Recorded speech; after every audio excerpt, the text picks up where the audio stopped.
hormati Bapak Ibu Guru SD Orang, serta tidak lupa Bapak Penjaga yang saya hormati.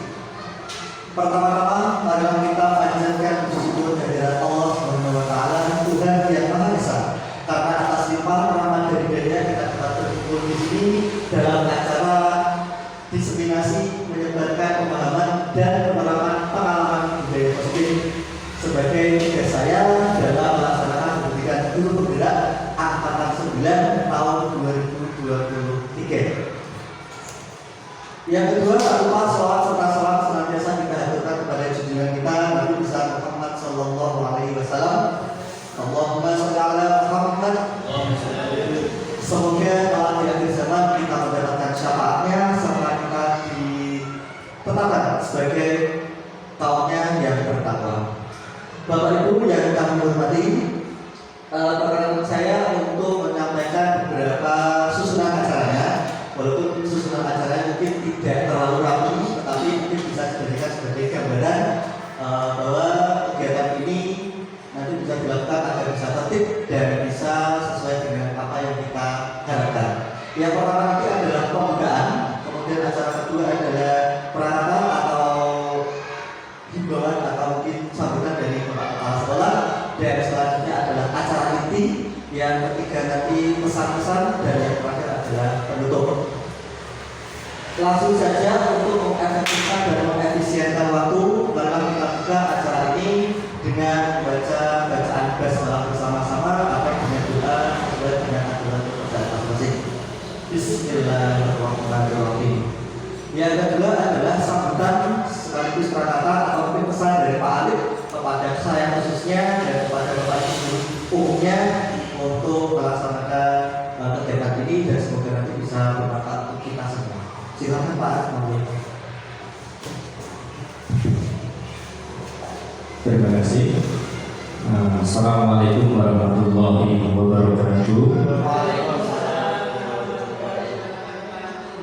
Bismillahirrahmanirrahim. Alhamdulillahirabbil alamin wa bihi nasta'inu ala umuri dunya. Shallallahu wassalamu ala Rasulillah sallallahu alaihi Muhammadin wa ala alihi ajma'in. Yang saya hormati Bapak Ibu Guru SD Negeri 1 Orang, yang saya hormati Bapak Penjaga SDN 1 Orang, dan khusus ini untuk selanjutnya yang saya hormati adalah Pak Mustaqim Al-Amin. Beliau yang nanti akan menyampaikan pemaparan aksi nyata di modul 1.4. Bapak Ibu semuanya, marilah kita senantiasa memanjatkan puji syukur kehadirat Allah Subhanahu wa Ta'ala atas segala nikmatnya kita bisa dikumpulkan di ruangan ini dalam keadaan sehat walafiat.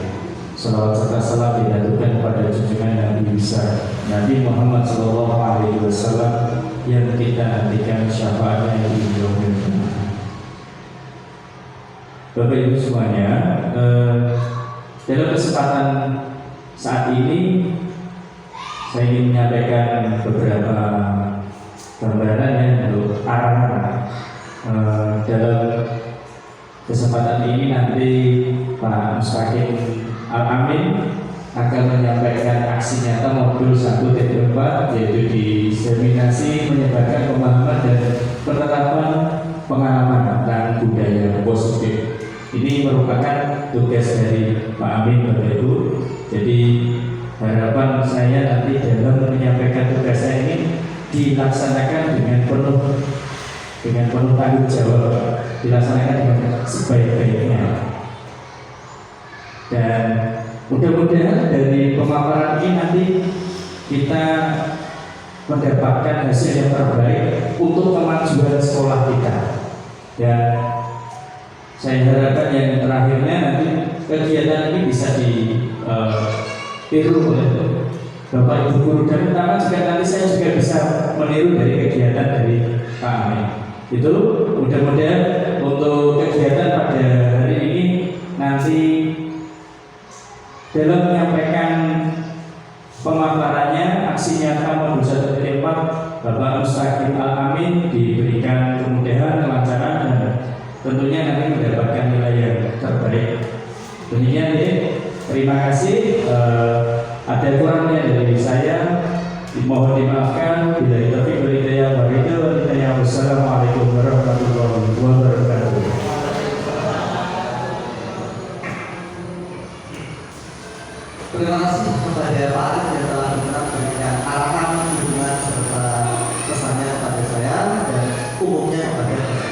semua. Bapak Ibu yang kami hormati, acara yang selanjutnya adalah acara inti, yaitu penyampaian aksi nyata modul 1.4 diseminasi atau menyebarkan pemahaman dan penerapan pengalaman budaya Muslim. Sebagai tugas saya untuk melaksanakan memenuhi tugas guru penggerak.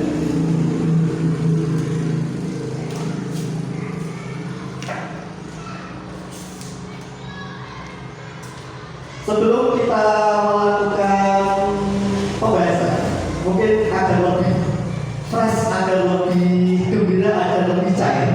Tidak usah takut-takut ya Bapak Ibu. Kita di sini fleksibel saja. Pak Sahabat biasanya gimana? Ayo kita tunjukkan untuk jalan ini.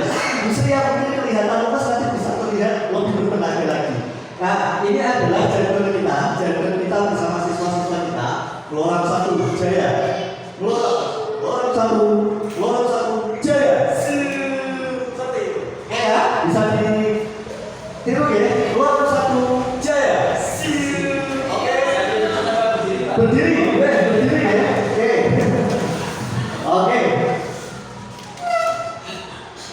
Oke. Tunjukkan, nanti saya akan bilang tunjukkan semangatmu. Lorong 1 Jaya. Itu ya. Sampai gini ya Pak. Oke, baik. Siap ya? Tunjukkan semangatmu. Lorong 1 Jaya. Oke, baik. Terima kasih atas kerjasamanya Bapak Ibu. Ini kan enak, lebih terlihat cair, lebih terlihat tidak kaku. Baik, kita akan masuk kepada materi kita. Nanti yang akan kita bahas di sini adalah konsep inti dari budaya positif itu sendiri, di mana nanti akan berhubungan dengan paradigma perubahan paradigma belajar. Dan di dalamnya nanti akan kita bahas 6 topik, yaitu yang pertama itu adalah tentang disiplin positif, kemudian yang kedua tentang motivasi perilaku manusia, kemudian keyakinan kelas, yang keempat adalah kebutuhan dasar manusia, yang kelima positif power, dan yang keenam adalah segitiga restitusi. Baik, Bapak Ibu, budaya positif itu adalah khususnya adalah budaya positif yang ada di sekolah, yaitu nilai dan kebiasaan di sekolah yang berpihak kepada murid agar mereka dapat berkembang menjadi pribadi yang kritis, penuh hormat, bertanggung jawab, dan sesuai dengan profil pelajar Pancasila. Di mana kita tahu ada 6 profil pelajar Pancasila. Nanti akan kita bahas selanjutnya. Kemudian latar belakang kami melakukan diseminasi ini, membahas tentang budaya positif ini adalah dalam rangka membentuk karakter baik bagi murid, yang mana maka perlu dilakukanlah dibandingkanlah sebuah budaya positif. Budaya positif merupakan perwujudan dari nilai-nilai atau keyakinan universal yang bersifat global, yang bersifat luas, yang wajibnya juga diterapkan di sekolah. Fakta sebagian besar dari kita, murid itu melakukan kebaikan hanya pada saat di sekolah, hanya pada saat ada guru, hanya pada saat ada orang tertentu yang mengawasinya. Padahal namanya budaya positif itu harusnya bisa muncul dari dirinya sendiri, dari dalam kesadarannya sendiri. Nah, bisa menjadi sebuah kebudayaan yang bisa dia terapkan mulai dari sekarang sampai nanti dia di akhirnya, di meninggalnya. Itu adalah budaya positif. Jadi intinya adalah budaya positif ini seharusnya bisa menjadi kebiasaan yang timbul, yang dilakukan secara sadar, tanpa harus ada orang yang mengawasi, tanpa ada orang yang memantau, dan tanpa ada embel-embel atau faktor-faktor dari luar, tapi adalah faktor dari dirinya sendiri. Tujuan budaya positif itu ada 3. Yang pertama adalah 1, membentuk karakter profil pelajar Pancasila. Kemudian yang kedua adalah menciptakan murid yang merdeka dengan disiplin. Kemudian yang ketiga adalah menumbuhkan budaya positif melalui keyakinan kelas.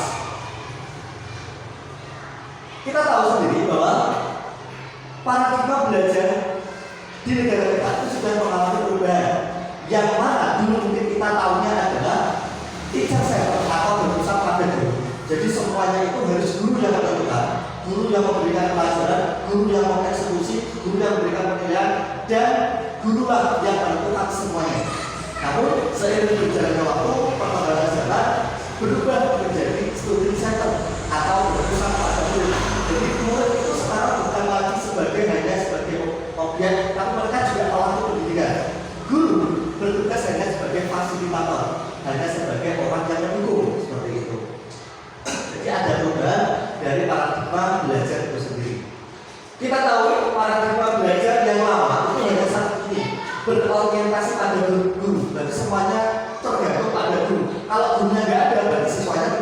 belajar.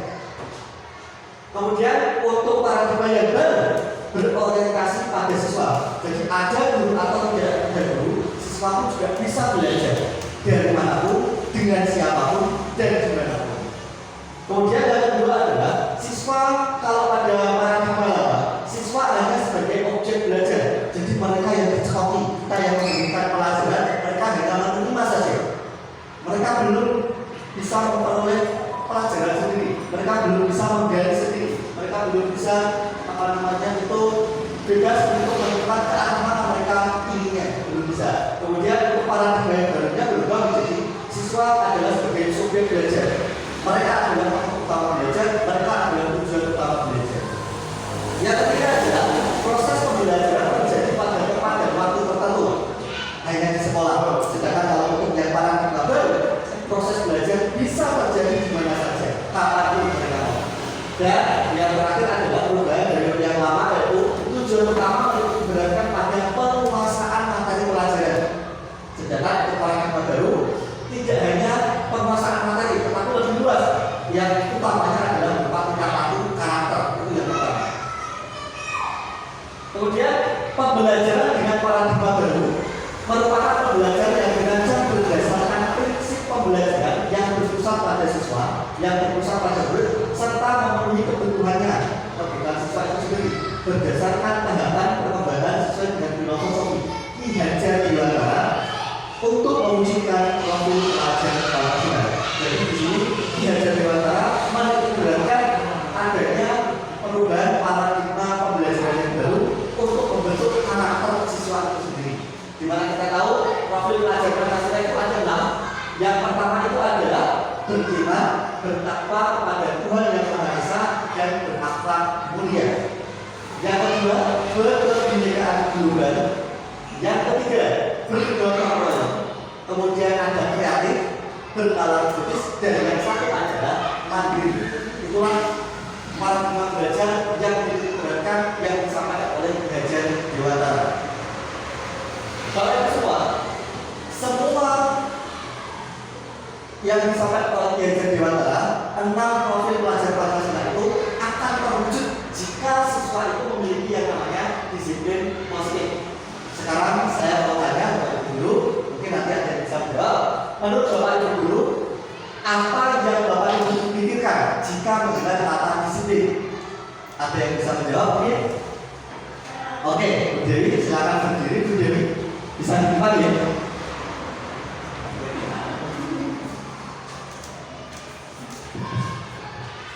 Terima kasih. Disiplin menurut saya itu melakukan segala kegiatan tepat waktu, Pak. Oke. Ada tambahan lagi? Ya, menurut saya itu. Oke, baik. Terima kasih Pak Bu Dewi. Benar sekali. Disiplin itu adalah melakukan setiap aktivitas sesuai dengan waktunya, sesuai dengan tempatnya, sesuai dengan aturannya. Dan intinya itu adalah disiplin itu bisa dikatakan sudah teratur. Nah, arti disiplin sendiri itu menurut Dan Dosen dalam bukunya yang berjudul Expression School Discipline tahun 2001 menyatakan bahwa arti dari kata disiplin artinya adalah belajar. Kata disiplin juga berasal dari kata yang sama dengan disiple atau murid atau pengikut. Untuk menjadi seorang murid atau pengikut, seseorang harus paham betul alasan mengapa mereka mengikuti suatu aliran atau ajaran tertentu, sehingga motivasi yang terbangun adalah motivasi intrinsik, bukan ekstrinsik, motivasi dari dalam dirinya sendiri. Jadi menurut dosen ini adalah budaya disiplin, khususnya disiplin itu bisa muncul dari dalam dirinya sendiri, karena dia ingin sendiri, bukan karena adanya orang lain. Kemudian makna disiplin, kebanyakan orang akan menghubungkan kata disiplin dengan tata tertib, teratur, dan kepatuhan pada peraturan. Kata disiplin itu sendiri juga sering dihubungkan dengan hukuman, padahal itu sungguh berbeda. Karena belajar tentang disiplin positif tidak harus dengan memberi hukuman. Dalam budaya kita, makna kata disiplin dimaknai sebagai sesuatu yang dilakukan seseorang pada orang lain untuk mendapatkan kepatuhan. Kita cenderung menghubungkan kata disiplin dengan jadi lantaran disiplin itu harus bisa muncul dari dirinya sendiri, bukan karena faktor dari luar atau faktor dari dalam dirinya sendiri. Itulah kemudian makna disiplin sendiri dari Ki Dewan Daud seperti apa yang kita sebutkan tadi, bahwa untuk mencapai kemerdekaan atau dalam konteks pendidikan kita saat ini yaitu menciptakan murid yang merdeka. Syarat utamanya adalah ada disiplin yang kuat dari dirinya sendiri. Disiplin yang dimaksud adalah disiplin diri yang memiliki motivasi internal dari dirinya sendiri. Jika tidak memiliki motivasi internal, maka kita memerlukan pihak lain untuk mendisiplinkan kita atau memotivasi kita secara eksternal, karena berasal dari luar dan bukan dari dalam diri kita sendiri. Karena hanya berasal dari luar tadi, maka seseorang yang memiliki disiplin ini berarti mereka tidak bertanggung jawab dengan apa yang dilakukannya, karena mereka hanya melakukan tindakan itu berdasarkan pada nilai-nilai kebajikan universal yang diberikan oleh orang lain. Kemudian sebagai pendidik, tujuan kita adalah menciptakan anak-anak yang memiliki disiplin diri, sehingga mereka bisa berlaku dengan mengacu pada nilai-nilai kebajikan universal dan memiliki motivasi intrinsik, bukan motivasi ekstrinsik. Selanjutnya, nilai-nilai kebajikan universal, nilai-nilai kebaikan yang bersifat luas, yaitu sifat-sifat positif yang manusia yang merupakan tujuan mulia yang ingin dicapai oleh setiap individu.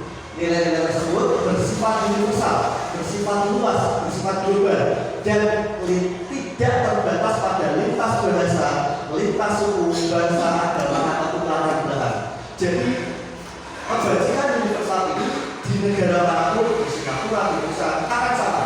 Di sini berbuat baik, membuang sampah di tempat sampah itu baik, di Singapura pun juga sama, di negara lain pun juga sama. Jadi kebajikan universal itu tidak terbatas pada tempat tertentu, agama tertentu, suku tertentu, bahasa tertentu, ataupun latar belakang tertentu. Pengertian yang bijak nilai kebajikan menurut beberapa teori. Yang pertama dari Dr. William Jackson pada teori moral tahun 1984 mengatakan setiap perilaku atau perbuatan memiliki suatu tujuan. Dengan mengaitkan nilai-nilai kebajikan yang dimiliki seseorang, maka motivasi intrinsiknya akan terbangun, sehingga menggerakkan motivasi dari dalam untuk dapat mencapai tujuan mulia yang diinginkan. Nilai-nilai kebajikan yang ingin dicapai oleh setiap anak Indonesia kita kenal dengan sebutan profil pelajar Pancasila. Bapak Ibu, untuk melakukan disiplin positif tadi ada dua faktor yang mempengaruhi, yaitu faktor eksternal dan faktor internal. Salah satu motivasi dari eksternal itu contohnya seperti ini. Mereka melakukan disiplin positif itu karena untuk menghindari ketidaknyamanan atau hubungan, di mana dia selalu bertanya apa yang akan terjadi bila saya tidak melakukannya. Misal saja ketika kita pergi ke Cepu tidak menggunakan helm. Dengan tidak menggunakan helm, kita akan bertanya apa yang akan terjadi jika saya tidak menggunakan helm. Pastinya akan ditilang polisi. Berarti itu salah satu dari motivasi eksternal, karena takut pada polisi, takut ditilang. Kemudian yang kedua ada motivasi eksternal lagi, tetapi dengan dengan pertanyaan yang berbeda. Kalau tadi karena menghindari hubungan, sekarang karena dia ingin mendapatkan imbalan. Kalau misal tadi contoh pakai helm saat pergi ke bepergian, kalau saya pakai helm, berarti saya bisa bergaya. Helm saya kemudian bagus, helm saya keren. Kalau dia orang pasti akan dipuji. Nah, itu juga merupakan sebuah imbalan. Tetapi keduanya itu tadi sama-sama faktor eksternal. Sedangkan tujuan utama kita itu di sini menunjukkan motivasi internal, di mana untuk menghargai diri sendiri. Jadi kalau kita contohkan pakai helm tadi, kita mau pergi ke Cepu pakai helm. Untuk apa kita pakai helm? Saya akan jadi orang yang seperti apa bila saya pakai helm? Artinya dengan motivasi internal dia akan berpikir saya pakai helm karena saya ingin melindungi diri saya. Saya ingin diri saya sehat, diri saya terhindar dari resiko kecelakaan. Itu berarti tumbuh dari dirinya sendiri. Nah, inilah tujuan utama dari motivasi internal agar bisa menemukan budaya positif, khususnya disiplin positif tadi. Bapak Ibu, saya mau tanya, kira-kira tadi kita sudah membahas teori motivasi perilaku. Di Di sini ada dua kata, hukuman dan konsekuensi. Ada yang mungkin bisa menyampaikan apa bedanya dari hukuman dan konsekuensi? Ada yang bisa menyampaikan? Oke, Bu Sisil, monggo Bu Sisil. Ya, monggo. Menurut saya, perbedaan dari konsekuensi dan hukuman itu, konsekuensi adalah akibat langsung dari suatu pelanggaran.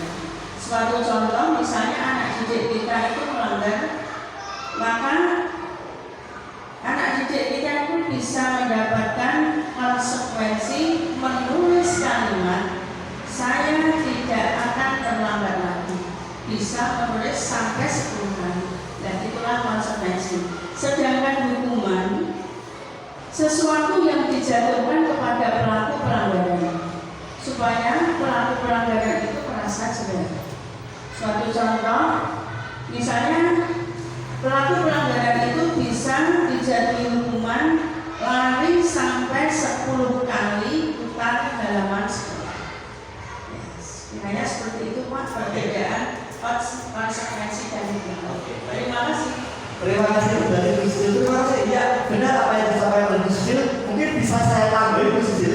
Hukuman itu bisa dikatakan adalah sebuah sebuah akibat yang diberikan dari orang lain untuk pelanggar yang biasanya tidak ada hubungannya dengan pelanggarannya. Contoh tadi Bu Sisil benar menyampaikan kalau dia datang terlambat, dia lari 10 kali mengitari lapangan. Itu tidak ada hubungannya dengan keterlambatan dia. Jadi hukuman yang dia peroleh tidak terlalu berhubungan dengan apa yang dia lakukan pelanggarannya, yaitu terlambat tadi. Tapi sedangkan konsekuensi tadi ada hubungannya. Misal tadi ada yang terlambat, saya tidak akan terlambat lagi menulis sebanyak 10 atau 100 kali di kertas. Itu juga ada hubungan. Mungkin tidak terlalu dekat hubungannya, tetapi ada efeknya, yaitu anak punya manfaat lain. Dia bisa menulis lebih lancar, tulisannya lebih rapi, kemudian dia juga mungkin bisa jerah dari apa yang sudah dia dapatkan dari konsekuensi yang diberikan oleh dunia tadi. Nah, kemudian berikut ini adalah perbedaan utama dari konsekuensi dengan hukuman, yaitu terletak pada fokus tujuan dan aksinya. Untuk konsekuensi sendiri itu merupakan akibat langsung, benar yang disampaikan oleh Bu Sisil, akibat langsung dari perbuatan yang dilakukan. Misalnya, contoh, anak yang tidak bisa menjawab pertanyaan, tidak bisa menjawab materi, berarti dia akan mendapatkan nilai yang kurang. Itu adalah konsekuensi langsung yang terjadi pada dirinya karena dia tidak bisa menguasai apa yang disampaikan oleh gurunya tadi. Kemudian kalau hukuman tadi adalah sesuatu yang dijatuhkan pada pelaku melalui prosedur keadilan. Bisa tanpa ini, tetapi biasanya juga tidak berhubungan langsung dengan apa yang dilanggar. Contohnya tadi, anak diberi pertanyaan tapi tidak bisa menjawab, tapi dia malah dihukum untuk berdiri di depan kelas. Padahal hukuman itu tidak ada hubungannya dengan pelajaran yang disampaikan oleh guru. Baik, Bapak Ibu, coba kita sekarang diskusi. Tadi ada perbedaan antara hukuman dan konsekuensi. Di sini ada sebuah skenario atau kasus di mana mencatat 100 kali di dalam buku kalimat, saya tidak akan terlambat lagi karena terlambat ke sekolah. Kira-kira menurut Bapak Ibu, kalimat ini termasuk konsekuensi atau hukuman? Ada yang bisa jawab? Konsekuensi. Apa betul? Kita coba cek. 1, 2, 3. Tepat sekali. Tepuk tangan untuk Bapak Ibu. Baik. Selanjutnya ada kasus yang lain lagi. Hukuman atau konsekuensi? Lari mengelilingi lapangan basket 2 kali karena terlambat hadir di sekolah. Ayo, apa ini kira-kira? Hukuman. Ya, beda. Hukuman. Yakin beda? Ada perubahan? Belum saya kunci jawabannya? Yakin? Oke, kita cek jawabannya adalah hukuman. Oke, betul sekali. Oke, lanjut. Kita lanjutkan pada kasus yang lainnya. Masih hukuman atau konsekuensi? Membersihkan coretan yang dibuatnya di meja tulis. Jadi hukuman. Oke.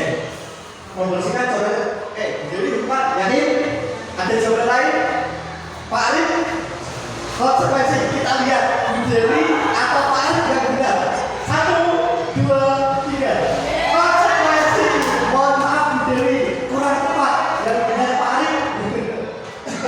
Selanjutnya ada lagi. Menggantikan kertas tugas teman yang telah dicoret-coret. Hukuman atau konsekuensi? Hukuman, Pak.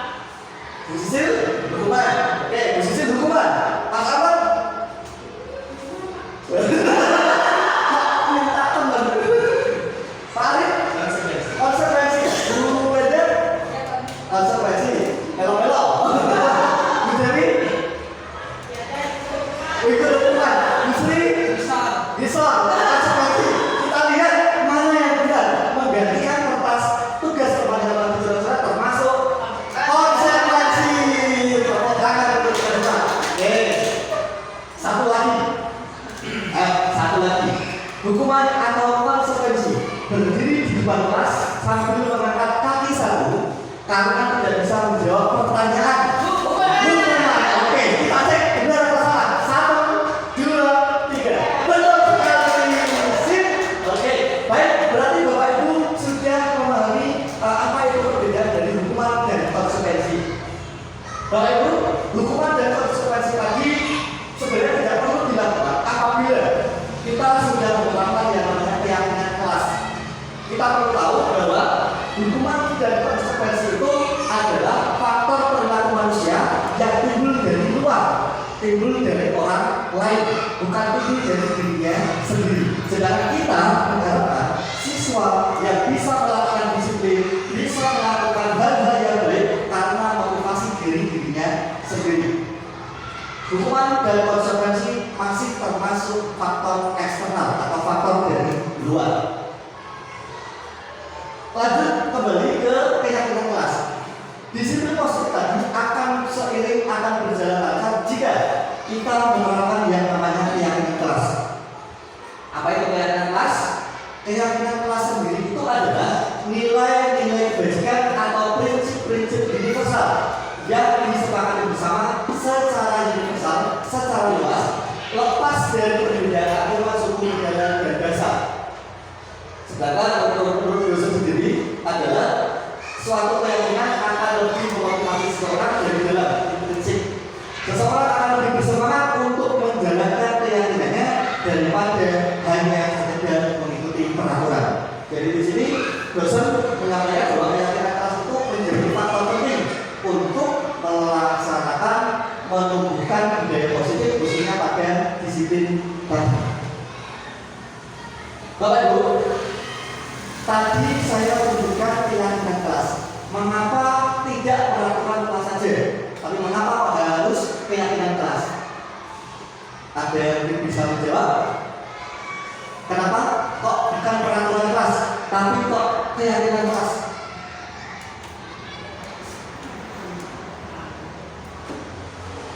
Bagaimana? Oke, kita bahas bersama. Keyakinan kelas itu digunakan untuk mendukung motivasi intrinsik kembali ke nilai-nilai atau keyakinan-keyakinan dan lebih menggerakkan seseorang dibandingkan hanya mengikuti serangkaian peraturan. Jadi di sini yang namanya keyakinan kelas itu bersifat universal, bersifat global, bersifat keseluruhan. Di mana dalam pembuatan keyakinan kelas itu dilibatkan yang namanya guru, kemudian bersama-sama murid membentuk suatu aturan yang disebut dengan nama keyakinan kelas. Namun untuk peraturan itu, peraturan biasanya dibuat hanya oleh kelompok tertentu. Contoh di sekolah ada yang namanya peraturan sekolah. Berarti yang membuat peraturan sekolah adalah bapak ibu guru warga sekolah. Biasanya belum melibatkan siswa untuk melakukan membuat peraturan sekolah tersebut. Namun untuk keyakinan kelas itu sendiri dibuat bersama-sama oleh orang-orang yang terlibat langsung di dalamnya.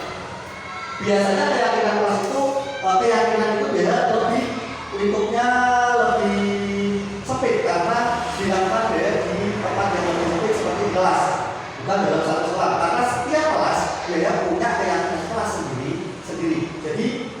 tergantung dari apa yang diinginkan oleh masing-masing guru, apa yang diinginkan oleh masing-masing siswanya. Tujuan dari keyakinan kelas itu sendiri yaitu mewujudkan merdeka belajar pada anak. Kemudian selain itu membentuk karakter yang positif pada anak melalui kebiasaan-kebiasaan positif. Kemudian menumbuhkan adanya semangat belajar kepada anak. Bapak Ibu, keyakinan kelas ini dibuat tidak berdasarkan hanya keinginan dari gurunya, tetapi juga berdasarkan pada keinginan dari muridnya. Agar apa? Agar semuanya melakukan keyakinan tersebut dengan penuh tanggung jawab dan dengan kesadaran sendiri. Jadi mereka boleh bebas menyampaikan keyakinan kelas apa yang ingin dia taati, keyakinan kelas apa yang mereka yakini, yang ingin mereka lakukan ketika di dalam kelas. Itu semua sudah mereka sepakati, sudah mereka bentuk menjadi sebuah keyakinan kelas yang nantinya akan dilaksanakan selama mereka belajar di kelas. Selain kemerdekaan dan kebebasan mereka dalam menyampaikan keyakinan kelas, mereka akan terbentuk juga karakter mereka. Karakter yang dimaksud tentunya adalah karakter yang positif. Kalau mereka membuat keyakinan kelas, kalau mereka membuat hal-hal yang baik, mereka akan tumbuh sendiri karakter positifnya. Jadi motivasi intrinsiknya pasti akan tumbuh dengan sendirinya. Tidak lagi karena adanya hukuman, adanya konsekuensi, adanya motivasi eksternal dari orang lain. Kemudian tentunya yang terakhir, tujuan dari keyakinan kelas sendiri itu adalah menumbuhkan adanya semangat belajar pada siswa. Kalau keyakinan kelas itu tidak dari siswa sendiri, siswa merasa enjoy, siswa merasa menikmati, siswa merasa senang saat berada di kelas, mereka belajar itu juga merasa bebas, tapi tetap bebasnya adalah bebas yang sesuai dengan keyakinan kelas, bebas yang bertanggung jawab. Bapak Ibu, dalam menyusun keyakinan kelas itu ada 4 tahapan. Tahapan yang pertama yaitu memunculkan peraturan kelas. Biasanya dalam peraturan kelas ini masih banyak kalimat-kalimat yang bersifat negatif. Contoh, tidak boleh datang terlambat, jangan makan di luar. Kata-kata jangan, kata-kata tidak boleh itu termasuk kalimat negatif. Itu masih berupa peraturan. Kemudian tahapan kedua yaitu setelah peraturan kelas itu muncul akan diubah menjadi sebuah kalimat yang positif. Kalau tadi mungkin awalnya adalah tidak boleh datang terlambat, diubah menjadi kalimat positif, berubah menjadi datang tepat waktu, contohnya gitu.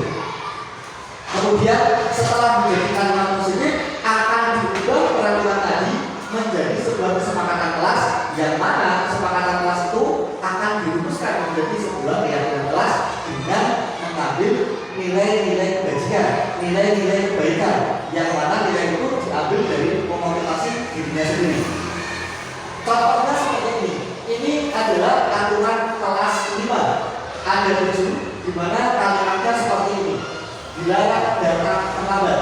Dilarang berarti termasuk kalimat negatif. Ini adalah kalimat negatif berupa aturan kelas yang sifatnya masih negatif. Kemudian dilarang berbicara sendiri saat pelajaran. Yang ketiga, dilarang mengganggu teman dan seterusnya. Dilarang ini berarti masih bersifat negatif.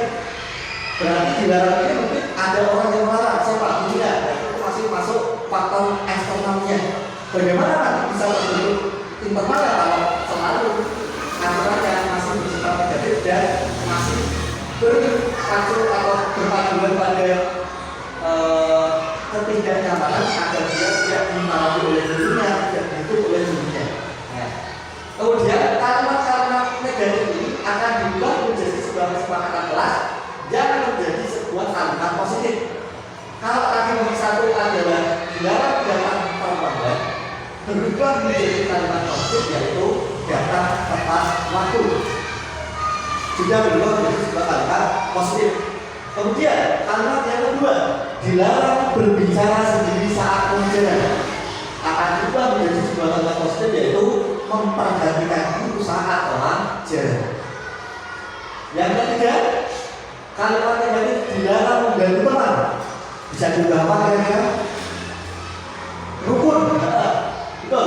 Rukun dengan teman, bisa juga menghargai teman, bisa juga kompak dengan teman, boleh.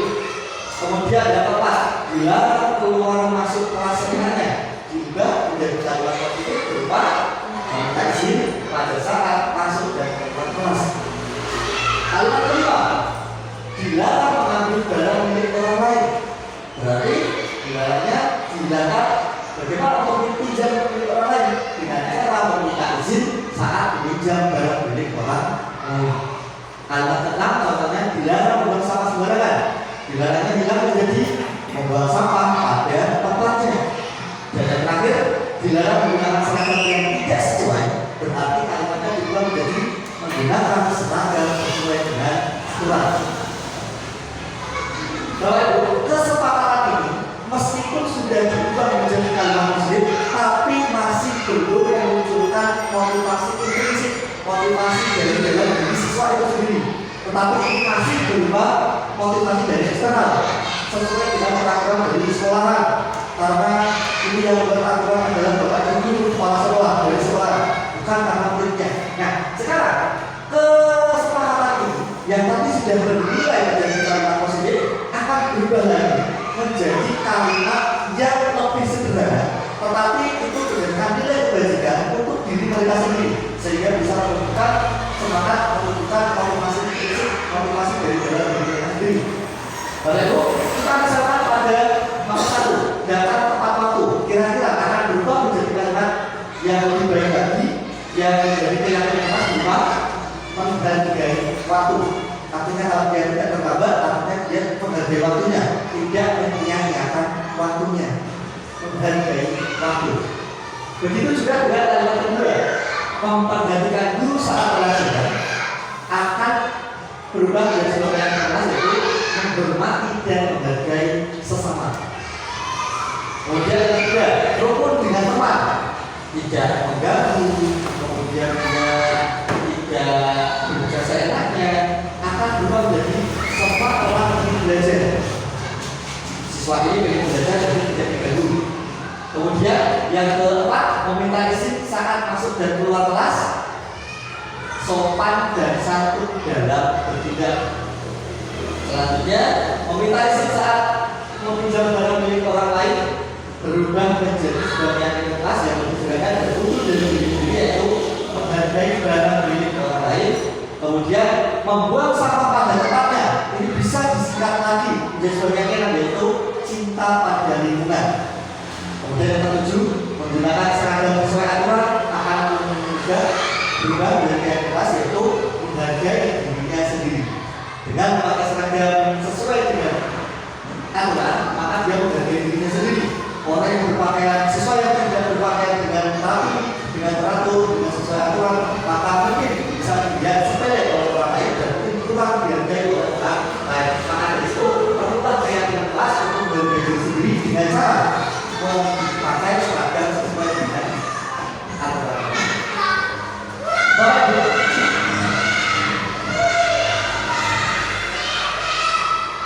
keyakinan kelas tadi tentunya dibuat untuk memenuhi kebutuhan dasar manusia.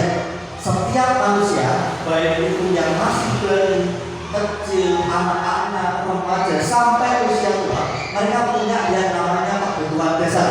Nah, begitu juga dengan keyakinan kelas tadi, itu dibuat berdasarkan kebutuhan dasar manusia itu sendiri. Nah, Bapak Ibu, kebutuhan dasar itu yaitu seluruh tindakan manusia memiliki tujuan tertentu. Semua yang kita lakukan adalah usaha terbaik kita untuk mendapatkan apa yang kita inginkan. Ketika kita mendapatkan apa yang kita inginkan, sebenarnya saat itu kita sedang memenuhi satu atau lebih dari satu kebutuhan dasar yang lainnya. Bapak Ibu, ada 5 kebutuhan dasar manusia. Yang pertama itu adalah kebutuhan bertahan hidup. Yang kedua tentang penguasaan, kesenangan, kebebasan, dan kesenangan. Setiap orang pasti butuh hidup. Apa yang dilakukan untuk hidup? Makan, minum, seperti itu. Kemudian mereka juga ingin berkuasa, mendapatkan penguasaan, mendapatkan pengakuan. Oh, saya punya power, saya punya kekuatan. Aku pintar loh.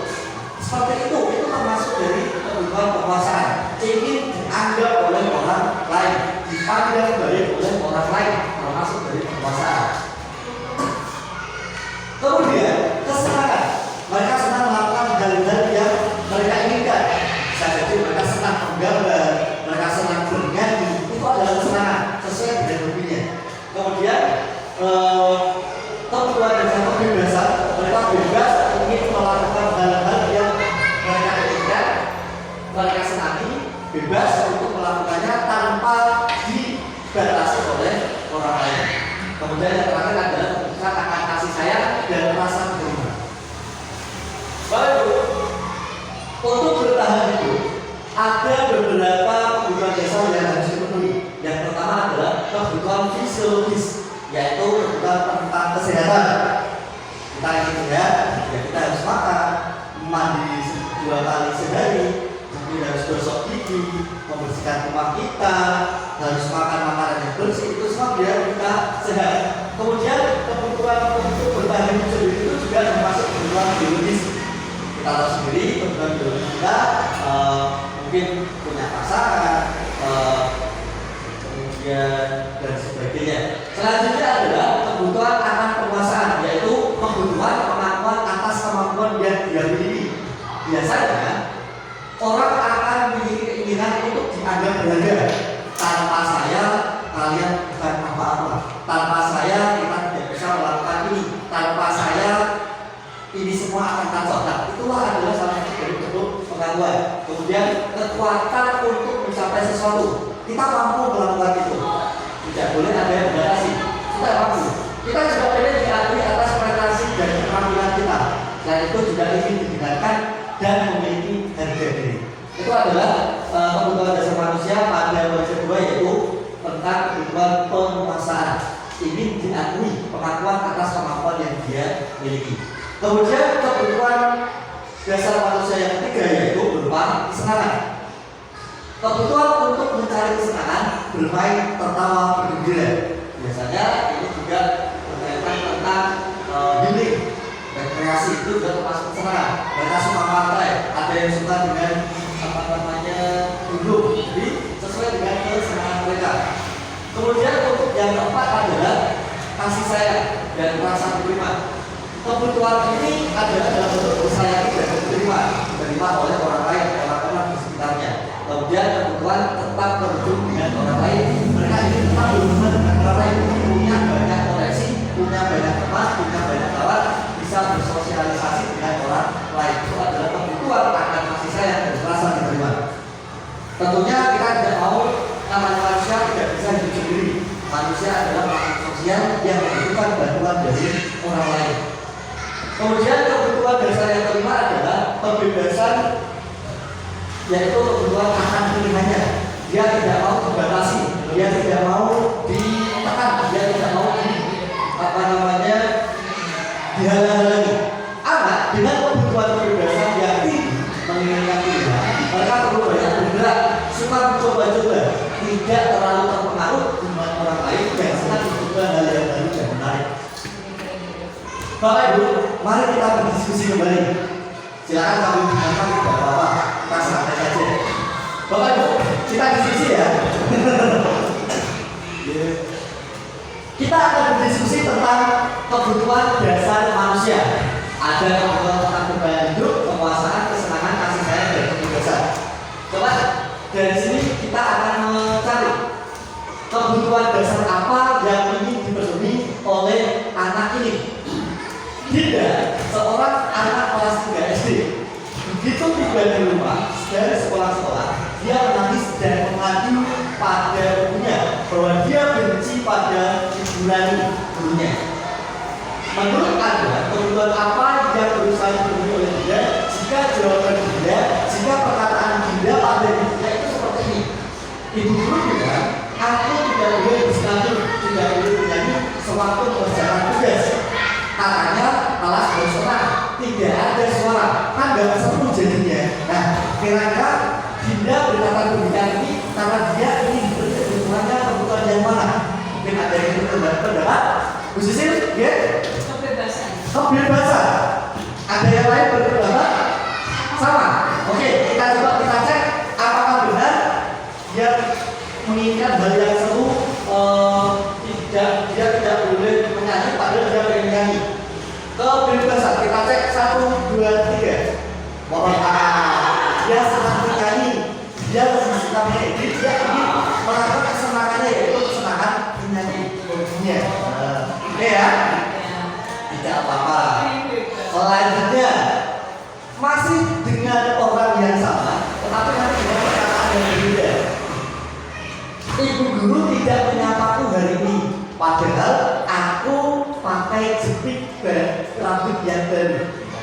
Ayo, apa? Kira-kira cinta dan kasih sayang. Ada jawaban lain?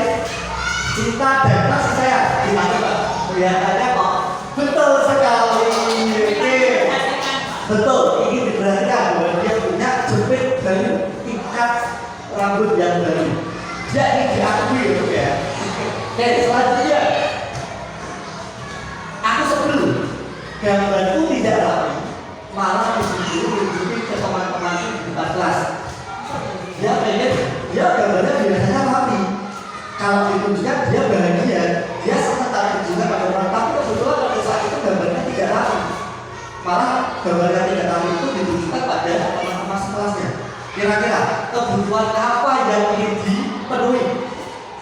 Apa bro? Penguasaan. Yakin? Ada jawaban lain mungkin? Tidak ada. Kita cek ya. 1, 2, 3. Betul sekali. Oke, Bu Sisil. Benar Bu Sisil. Dia merasa sebel, merasa kesal karena biasanya gambarnya rapi, tapi pada saat itu tidak rapi. Kalau rapi dan ditunjukkan pada teman-temannya, dia pasti akan lebih bangga. Dia merasa, oh, saya punya kemampuan ya, gambarnya itu rapi loh. Tapi kebetulan pada saat itu gambarnya tidak rapi, tapi malah ditunjukkan pada teman-temannya, dia malah merasa sebel, matal, kesel seperti itu. Jadi dia ingin diakui dengan namanya kebutuhan dasar yaitu penguasaan. Satu lagi buat itu masih dengan orang yang sama tapi kalimatnya berbeda. Aku bosan masak belajarnya cuma gitu aja, gitu saja. Kira-kira kesenangan, penguasaan, cinta dan kasih sayang atau kebebasan? Kebebasan. Yakin Pak Sabar? Apa Pak? Kebebasan. Kebebasan. Oke, kebebasan. Kita cek ya. Ada yang lain? Ada yang lain? Tidak, kita cek. 1, 2, 3. Betul sekali. Benar sekali Pak. Namanya anak itu juga ingin bebas. Dia belajar di kelas itu tidak hanya dengan materi itu saja. Metode itu saja. Ya, dia tidak mau hal yang membosankan, maka dia ingin bebas. Baik, Bapak Ibu. Apa kaitannya kebutuhan dasar manusia tadi dengan murid? Kira-kira apa? Setiap orang pasti ingin kebutuhannya dipenuhi. Kalau tidak dipenuhi, apa yang terjadi? Tadi ada yang merasa sebel, ada yang merasa jengkel, ada yang merasa tidak seru, ada yang merasa kebutuhan tidak dipenuhi. Nah, artinya kebutuhan dasar ini berkaitan dengan murid. Ini 5 kebutuhan dasar tadi jika tidak dipenuhi maka akan menimbulkan dampak permasalahan pada siswa itu sendiri, yakni bisa berupa permasalahan dalam kegiatan pembelajaran. Dia belajarnya tidak maksimal, dia belajarnya tidak mengingat, malas-malasan, sehingga dia tidak mendapatkan materi yang diinginkan, dia tidak mendapat tujuan pembelajaran. Selain itu, juga dia akan mengalami namanya psikologis, permasalahan psikologis. Kalau dia nakal dengan gurunya, dia sebel dengan gurunya, lebih dapat. Psikologis ini akan buat dia merasa dendam, akan merasa nakal, bahkan bisa diingat terus. Oh, guru kayak kalau dia tidak senang aku.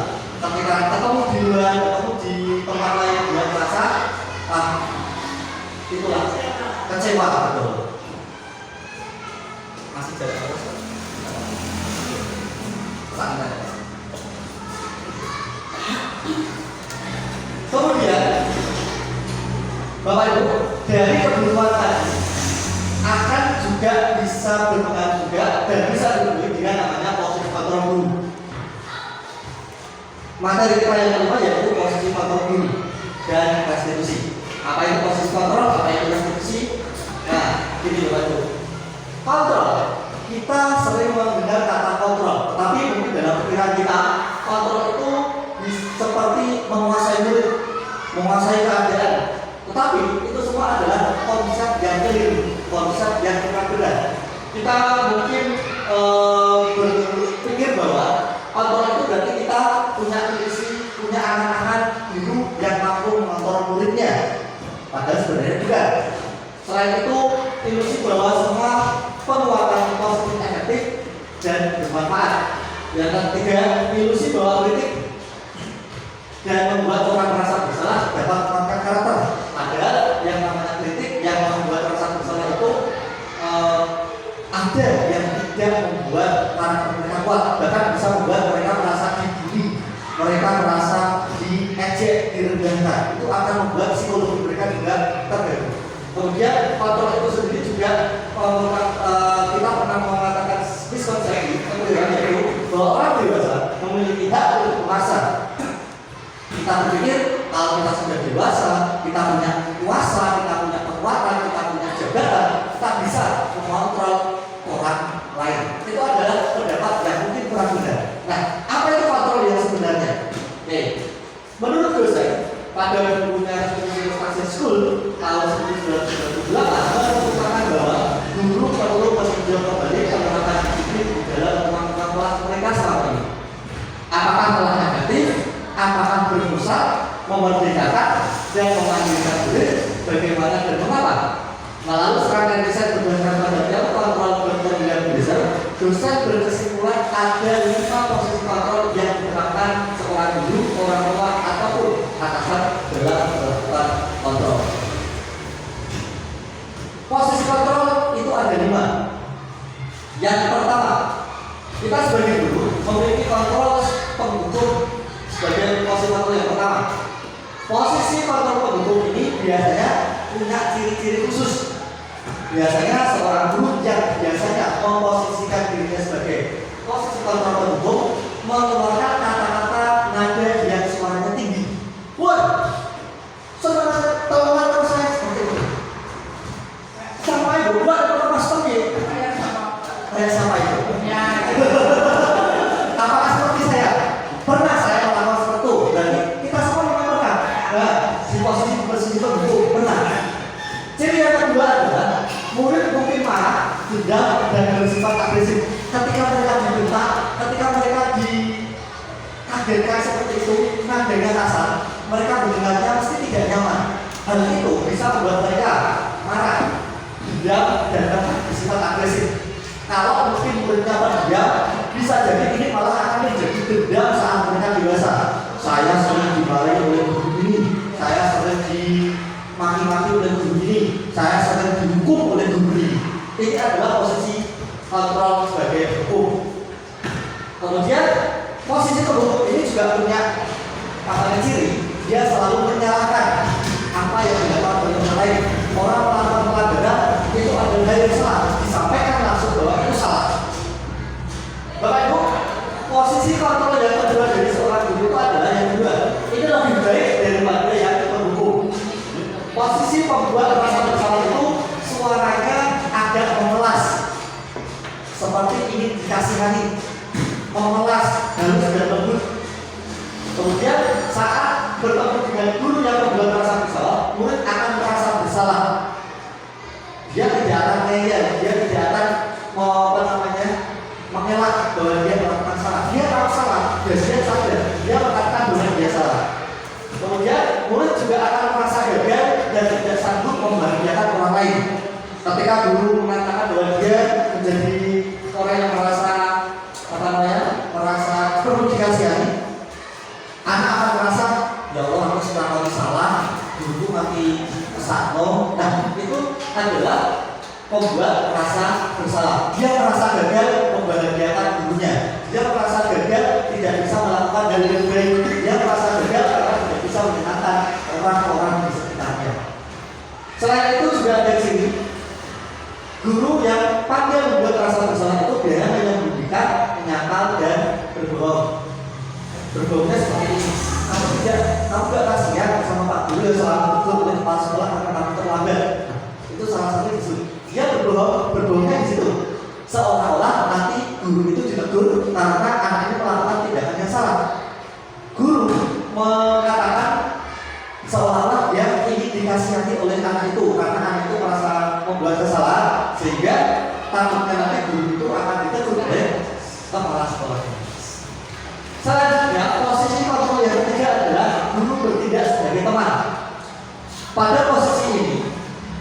nada suara yang diucapkan oleh guru itu akan terlihat suara akrab, ramah dan bercanda. Mungkin diselingi dengan nada-nada tertawa. Kemudian murid akan senang dan akrab dengan guru itu. Selain itu, murid hanya mau mendengar guru tertentu saja, tidak semua guru bisa menjadi temannya. Dan murid akan tergantung pada guru tersebut. Sehingga jika yang berada di tempatnya adalah guru yang bukan sebagai temannya, dia akan mengelak, dia tidak akan mau, dan bahkan dia bisa menjadi seorang yang tidak sesuai. Selanjutnya, posisi kontrol yang tepat adalah memantau atau mengawasi. Posisi kontrol ini biasanya memiliki ciri-ciri nada suaranya dalam, bahasa tubuhnya formal. Kemudian beliau juga akan berbicara sesuai dengan catatan dan fakta, seperti sesuai dengan keyakinannya, sesuai dengan peraturan-peraturannya apa yang disampaikan di kelas, yang ada di sekolah, peraturannya ini benar nggak? Seperti itu. Ada dasarnya saat mereka atau orang yang memiliki pengatur ini mengatakan sesuatu. Kemudian guru yang bertindak sebagai pemantau atau pengawasi itu akan memberikan konsekuensi menyesuaikan dengan apa yang dilanggar, tingkat berat yang dilanggar oleh siswa tersebut. Selanjutnya, posisi kontrol yang kelima adalah posisi manajer. Biasanya posisi manajer ini adalah suaranya halus, bahasa tubuhnya tidak kaku, mendekat kepada murid. Kemudian guru membantu siswa untuk bertanggung jawab. Jadi bukan gurunya yang memberikan konsekuensi, tapi beliau yang memancing siswa itu untuk bertanggung jawab apa yang harus dilakukannya. Kemudian guru juga akan membantu mencari solusi atas masalah yang ada. Bukan gurunya sendiri yang memecahkan masalah, tapi dia memancing anaknya, siswa tersebut yang melakukan masalah untuk mencari solusinya sendiri. Kemudian ciri terakhir adalah kalau guru bertindak sebagai manajer, dia akan membuatkan mata akan mengatur siswa tersebut. Nah, Bapak Ibu, dari kelima posisi kontrol ini, kira-kira mana posisi kontrol yang terbaik? Apa Pak? Posisi kontrol yang terbaik menurut saya sebagai guru ini yang menurut saya itu yang sebagai manajer ya. Manajer ya? Ya. Nama yang paling buruk? Yang paling buruk menurut saya adalah penghukum. Mungkin dari teman-teman yang lain punya jawaban yang berbeda. Kalau saya yang terbaik yang manajer yang menurut kurang yang paling kurang baik adalah penghukum sebenarnya. Gitu. Terima kasih para yang berpihak pada tepat sekali bahwa posisi manajer adalah posisi kontrol yang terbaik di mana tujuan utama ini menguatkan watak dan karakter siswa. Sedangkan kalau posisi penghukum dia akan menyalahkan orang lain dan membuat orang yang melakukan pelanggaran kesalahan akan merasa rendah, akan membuat dia lemah karakter. Bapak Ibu, pada posisi penghukum dengan ciri-ciri tadi, yang mana bahasanya kasar, membentak, itu juga bisa diberikan contoh seperti ini. Biasanya orang yang guru yang memposisikan dirinya sebagai posisi kontrol tersebut, ini kalimat yang keluar dari ucapannya biasanya ada seperti ini: patuhi aturan saya atau awas. Nah, itu kalimat contohnya. Kemudian selain itu juga ada, kamu selalu saja salah, selalu menyalahkan orang tersebut, selalu menyalahkan pelanggar siswanya tadi. Selain itu juga ada contoh lagi, selalu, pasti selalu yang terakhir selesai. Anak yang mungkin kemampuannya kurang, ketika dia terlambat dalam menyelesaikan tugas, selalu dimarahi, selalu begitu. Guru seperti ini senantiasa percaya hanya ada satu cara agar pembelajaran bisa berhasil, yaitu dengan cara dia, dengan cara menghukum lagi. Seorang penghukum itu pun juga bisa menggunakan hukuman fisik ataupun verbal. Hukuman fisik bisa seperti push-up, lari, atau kadang malah mencubit, memukul, dan hukuman verbal itu biasa seperti mengata-ngatai. Nah, hukuman verbal ini biasa malah seperti sebuah gigi, sebelah perundungan yang mana bisa menurunkan tingkat karakter siswa itu. Selanjutnya, membuat rasa bersalah ini yang nanti memiliki suara lebih lembut biasanya mengucapkan kata-kata seperti ini: ibu sangat kecewa sekali dengan kamu. Nah, dengan ini anak akan merasa terpancing. Oh ya saya salah. Oh ya saya sudah melakukan kesalahan. saya seperti itu. Kemudian ada lagi berapa kali Bapak harus memberitahu kamu ya, sama saya melanggar terus, saya tidak bisa kembali, saya tidak menyenangkan guru saya. Nah, gimana coba kalau orang tua kamu tahu kamu berbuat seperti ini? Dia akan berpikir orang tuanya juga pasti akan kecewa, dia merasa bersalah. Nah, di posisi ini murid akan memiliki penilaian diri yang buruk tentang diri mereka. Murid merasa tidak berharga dan telah mengecewakan orang-orang yang disayanginya. Mereka malah down, mereka malah turun karakternya. Kemudian posisi kontrol yang ketiga itu sebagai teman. Biasanya itu mereka akan akrab, guru dan murid akan merasa akrab, bahkan kadang bisa tertawa-tawa juga. Nah, contoh kalimat yang biasanya muncul pada guru saat beliau bertindak sebagai posisi kontrol teman itu, ayo bantulah demi bapak ya, memeras juga. Kemudian, ayo kita tidak bantuan bapak selama ini. Ya sudah, hari ini tidak apa-apa, nanti ibu bantu bereskan. Hal negatif dari posisi teman adalah bila suatu saat guru tersebut tidak membantu, maka murid akan kecewa dan berkata, saya pikir bapak atau ibu teman saya, ternyata enggak. Murid merasa kecelakaan dan tidak mau lagi berusaha. Dia hanya ingin dibantu oleh guru itu. Guru lain tidak bisa membantu. Dia tidak cocok dengan guru lain. Hal lain yang mungkin timbul adalah murid hanya akan ditindak untuk guru tersebut dan tidak untuk guru lainnya. Murid akan tergantung pada guru tertentu. Posisi kontrol yang tepat adalah pemantau. Pemantau berarti mengawasi. Kemudian contoh ciri-ciri kalimatnya adalah seperti ini. Peraturannya apa saja? Tidak boleh terlambat, Pak. Jadi beliau mengatakan itu berdasarkan peraturan yang sudah disepakati selama ini. Jadi beliau melaksanakan karena ada dasarnya. Kemudian apa yang telah kamu lakukan? Sanksi atau konsekuensinya apa? Beliau menanyakan, tapi ada dasarnya. Nah, seorang pemantau sangat mengandalkan perhitungan, catatan, dan yang dapat digunakan sebagai bukti atas perilaku seseorang. Posisi ini akan digunakan slip dalam praktek. Posisi pemantau sendiri berawal dari teori stimulus respon yang menunjukkan tanggung jawab guru dalam mengontrol murid. Posisi kontrol yang terakhir yaitu sebagai manajer. Manajer ini artinya dia bisa membersamai seorang murid, mempersilahkan murid, mempertanggungjawabkannya, menggali kemampuannya, menggali karakternya sampai dia menemukan potensi yang ada dalam dirinya. Seorang manajer biasanya akan berkata seperti ini. Apa yang kita yakini? Nah, ini nanti akan dihubungkan lagi dengan keyakinan kelas yang sudah disepakati. Apakah kamu meyakininya? Jika kamu meyakininya, apakah kamu bersedia memperbaikinya? Jika kamu memperbaiki ini, hal ini menunjukkan apa tentang dirimu dan seterusnya. Pada posisi ini, tugas seorang manajer bukan untuk mengatur perilaku seseorang. Manajer akan membimbing murid untuk mengatur dirinya sendiri. Jadi bukan gurunya yang mengatur murid, tapi murid mengatur dirinya sendiri. Seorang manajer bukannya memisahkan diri dari kelompoknya, tapi memberikan murid tersebut ke dalam kelompoknya agar lebih baik dan lebih kuat.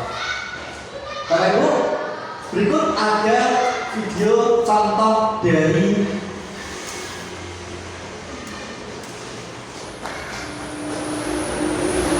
posisi kontrol.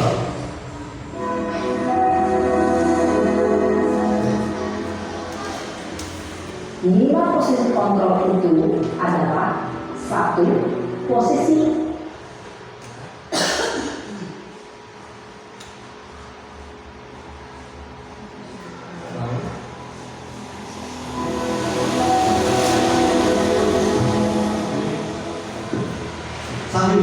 posisi kontrol itu adalah: 1.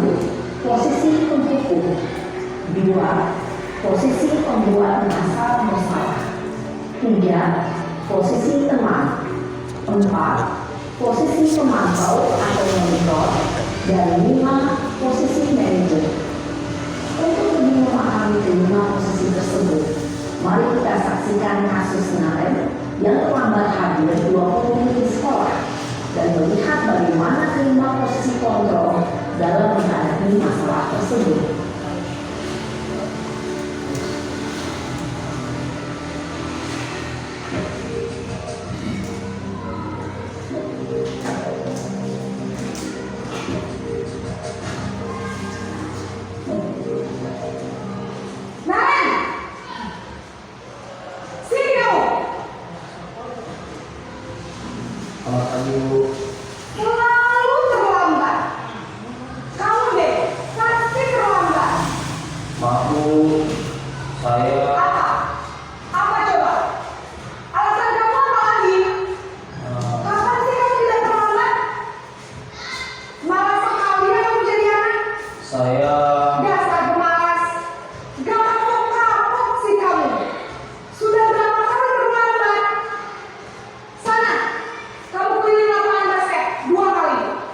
Kenapa saya harus di lapangan basket, Bu?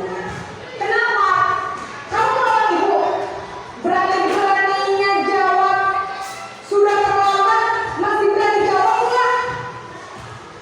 Sekarang keliling lapangan basket 5 kali sekalian. Biar kapok. Cepat. Pergi sana ke lapangan basket.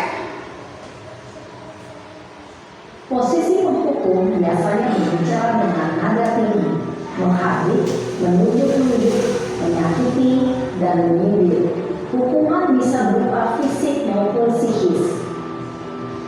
Ibu dan bapak guru hebat. Dampak yang terjadi pada murid ketika guru berada pada posisi penghukum adalah murid cenderung akan memberontak, bahkan menyimpan dendam.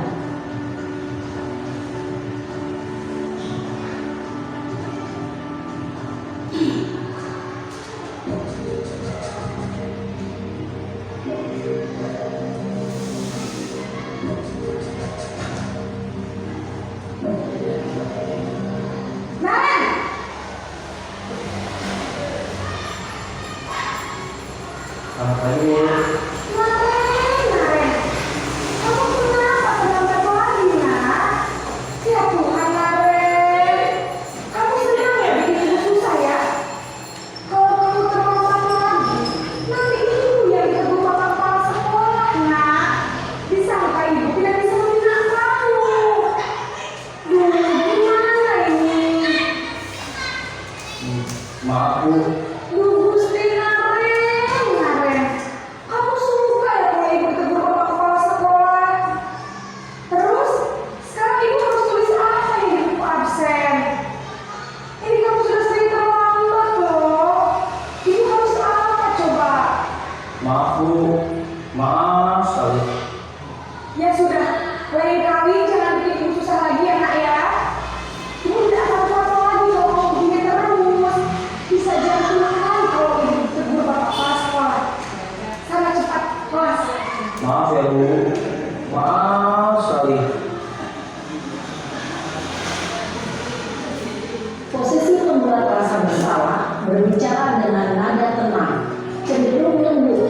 Namun kata-kata yang diutarakan membuat murid merasa menjadi orang yang gagal, memandang dirinya sendiri, merasa tidak berharga, dan tidak sanggup membahagiakan orang lain. Ketika guru mengambil posisi pembuat rasa bersalah, murid akan menganggap dirinya yang bersalah dan ia akan menyimpan emosi negatif tersebut di dalam dirinya.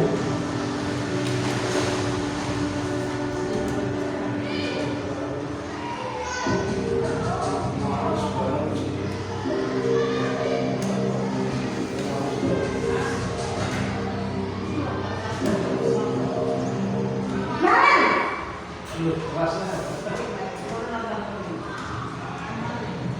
Selamat pagi, Bu. Wah, sudah jam berapa ini, nak? Terlambat lagi ya saya. Iya, Bu. Habis ibu saya lupa bawakan saya, Bu. Kamu malah menyalahkan ibu kamu. Kamu bukannya anak-anaknya paling kencang. Kok terlambat sih? Iya, Bu. Saya memang terlambat bangun tadi. Jadi biarpun saya kencang, tetap nggak kencang, Bu. Ya sudah sana, nanti lain kali larinya lebih kencang lagi ya. Biar gak terlambat lagi. Bikin seneng ibu, demi ibu. Bisa? Bisa, Bu. Ya sudah sana masuk kelas. Ibu beresin urusan absen kamu. Kamu ini ada saja. Dalam posisi tenang, guru berbicara dengan nada suara ramah, akrab, cenderung bersendar bergaul untuk menjaga suasana tetap santai. Murid akan merasa senang, aman, dan akrab dengan guru. Identitas yang tercipta adalah identitas sukses atau berhasil. Namun, ini diingat, karena ini masih dorongan eksternal, maka ada faktor ketergantungan dari murid kepada orang tertentu. Di sini, guru akan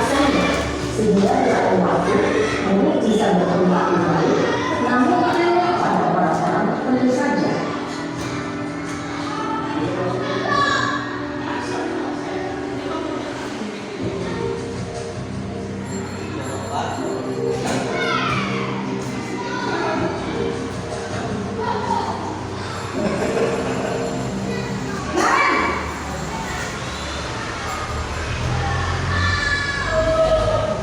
Ibu? Naren, apa peraturan sekolah kita tentang jam berapa kita harus masuk sekolah, Nak?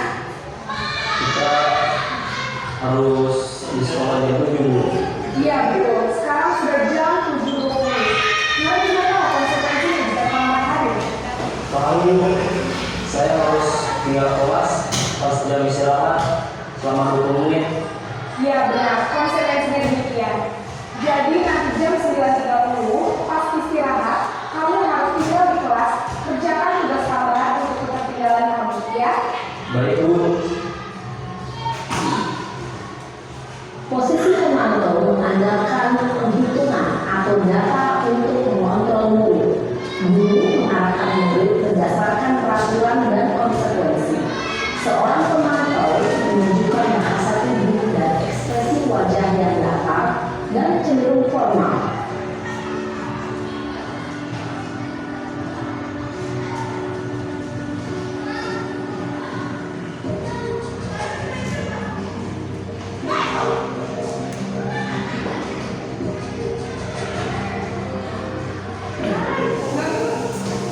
Naren! Selamat pagi Bu. Selamat pagi, Naren. Maaf Bu, saya terlambat. Iya, sekolah masuknya jam 7, sekarang sudah jam 7.20. Jadi sekarang bagaimana ini, Naren? Maaf Bu, saya lupa setel alarm saya semalam. Baiklah, menurut kamu, keyakinan sekolah yang mana yang perlu kamu tingkatkan? Menghargai diri sendiri dan orang lain mungkin ya Bu. Setuju. Jadi, apakah Naren yakin prinsip saling menghormati tersebut? Iya Bu, saya meyakininya. Apakah Naren bersedia memperbaiki masalah keterlambatan ini? Bersedia Bu. Bagaimana kamu akan memperbaiki masalah keterlambatan ini? Saya akan coba untuk tidak lupa menyetel alarm saya Bu. Baik, kalau Naren mempunyai alarm di rumah, ada orang yang kira-kira bisa bantu mengingatkan tidak?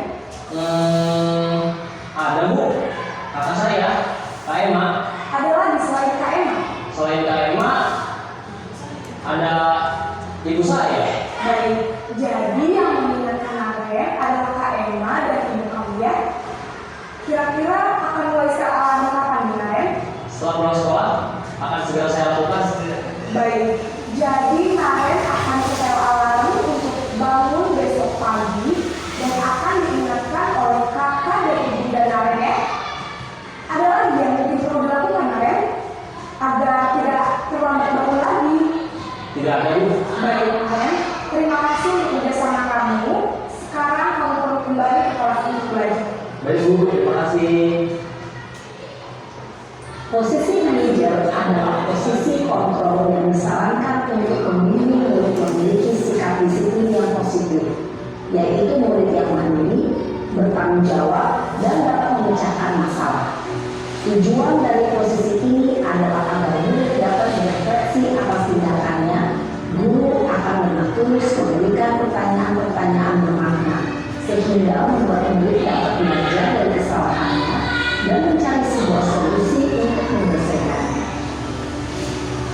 Ibu dan bapak guru hebat, setelah mengamati adegan kelima posisi kontrol tadi, kira-kira posisi mana yang paling ideal?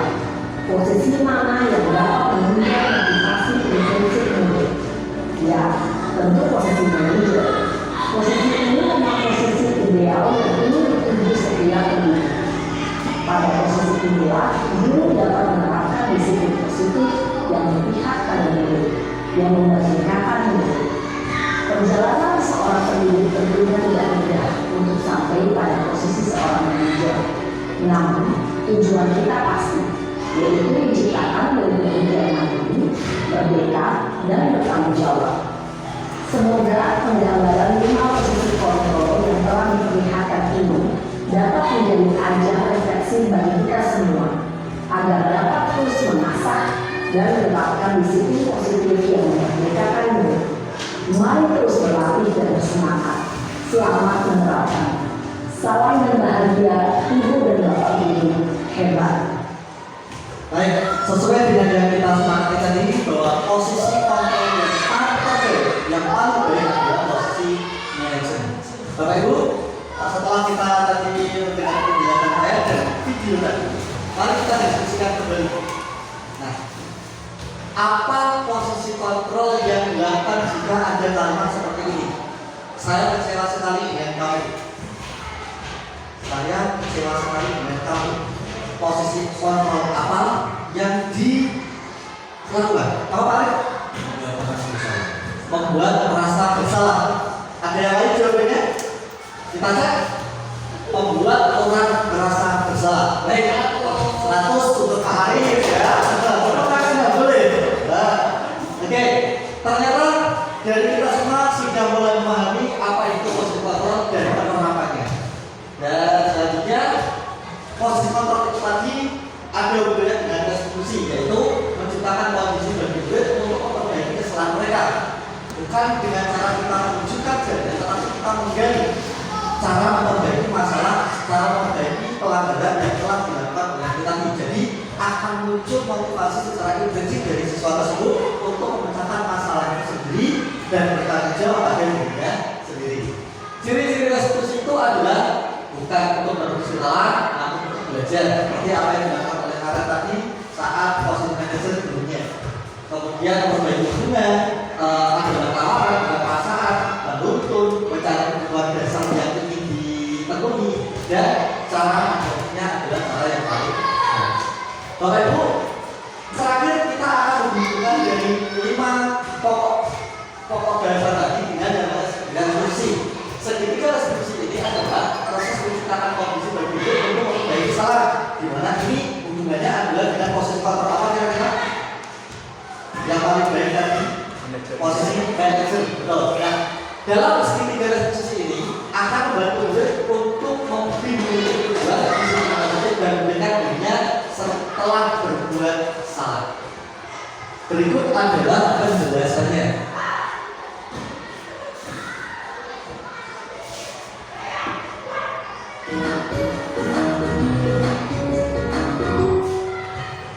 Salam dan bahagia ibu dan bapak ibu hebat. Pada video kali ini kita akan membahas tentang salah satu program disiplin positif yang diterapkan di lingkungan sekolah yang dikenal dengan nama restitusi.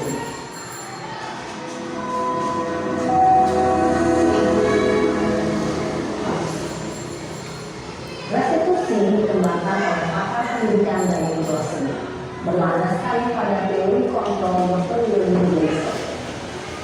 Segitiga restitusi adalah suatu proses dialog yang dijalankan oleh guru atau orang tua agar dapat menghasilkan murid yang mandiri dan bertanggung jawab. Pada saat guru di posisi manajer, aspek yang dikembangkan pada guru adalah motivasi intrinsik, sehingga pemahaman nilai diperhatikan dapat tumbuh dan berkembang menjadi suatu kebiasaan positif yang akhirnya membentuk karakter murid. Proses dialog ini terdiri dari 3 langkah yang digambarkan pada 3 sisi pada segitiga restitusi. Sisi pertama adalah menstabilkan identitas. Sisi yang kedua adalah validasi tindakan yang salah. Dan sisi yang ketiga adalah menanyakan keyakinan. Ibu dan bapak ibu, berikut ini akan menunjukkan bagaimana seorang guru berada dalam posisi manajer menggunakan penerapan segitiga restitusi.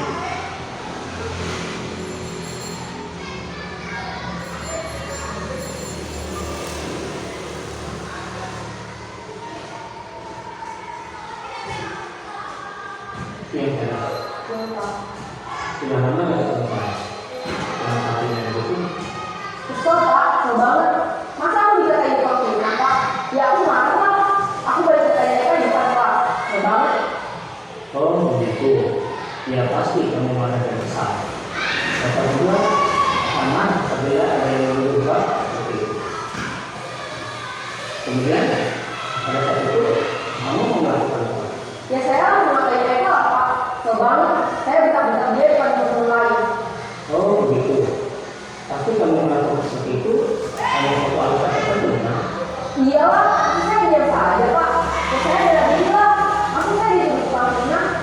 Ya wajar lah, mempertahankan ajaran itu sesuatu yang putih buat kamu. Untung kalau dia tidak begitu kata lagi, hanya kita pegang. Iya Pak. Untung saya masih sabar dan hanya mengucapkan. Jadi saya pasti dari ini Pak. Ya pasti ya. Tapi kamu memilih pertahanan bersama. Kami memilih untuk tidak berbuat lebih parah lagi. Nah, sekarang coba kita lihat lagi. Tindakan kamu, tindakan kamu itu kira-kira sesuai dengan keyakinan pas atau lebih pasti? Enggak Pak. Capek Pak di rumah. Jadi keyakinan atau prinsip mana yang sudah sesuai dengan keinginan kamu? Ya, saya sebenarnya sangat menghargai orang lain. Mungkin saat itu saya juga jadi tidak mengingat sesuatu itu. Kamu meyakini tidak? Menghargai orang itu penting bagi kamu. Yakin lah Pak. Iya, ini kita harus kamu menghargai. Namun ada juga keyakinan yang pasti yang perlu kita jalankan apabila kita sedang melakukan. Ya, saya bisa berwaktu mengagumkan diri sendiri.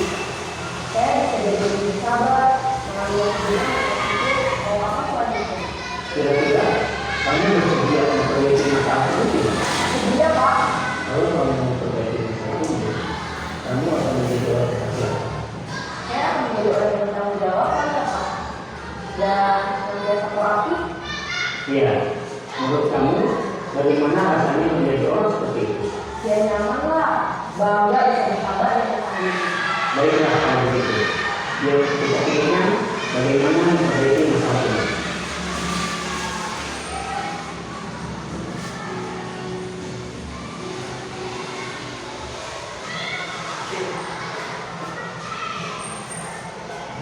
Tadi adalah video contoh penerapan segitiga restitusi, di mana kita ingat kembali bahwa ada tiga langkah dalam melaksanakan penerapan segitiga restitusi. Yang pertama adalah menstabilkan integritas, validasi tindakan yang salah, dan terakhir adalah menanyakan keyakinan.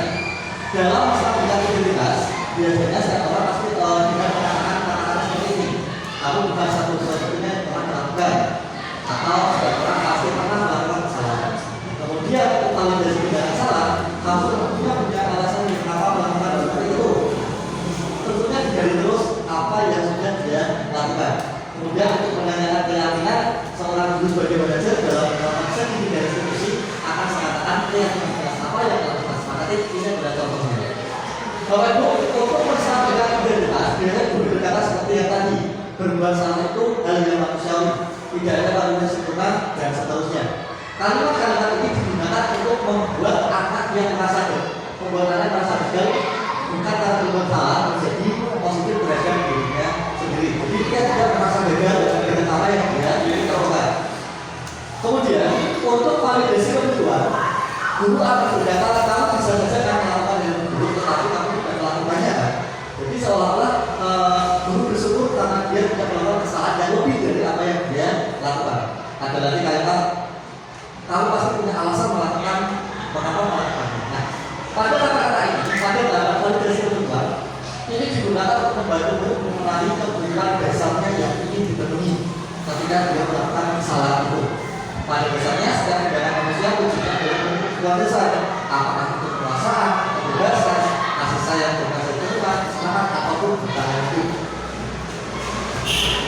Fase yang terakhir yaitu menanyakan keyakinan. Biasanya guru akan mengatakan apa nilai yang kita percaya, kelas atau sekolah kita, nilai-nilai universal apa, ada nilai seperti apa yang kita inginkan, dan ini biasanya dikaitkan dengan keyakinan kelas yang sudah dibuat.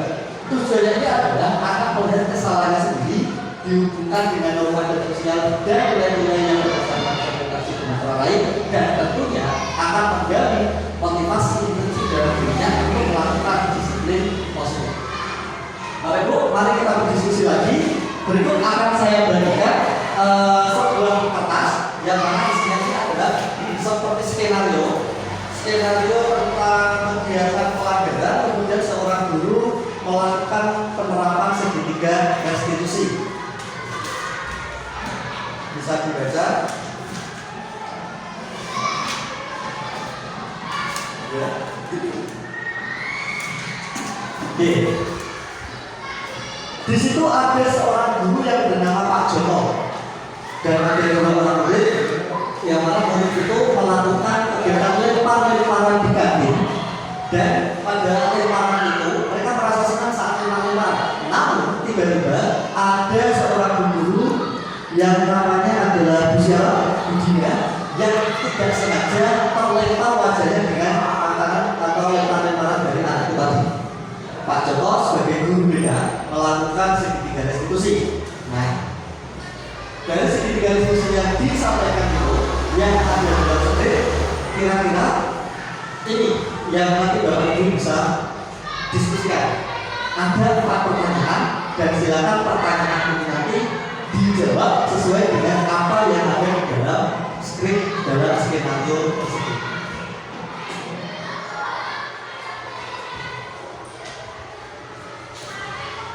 Mungkin ada yang sudah bisa menjawab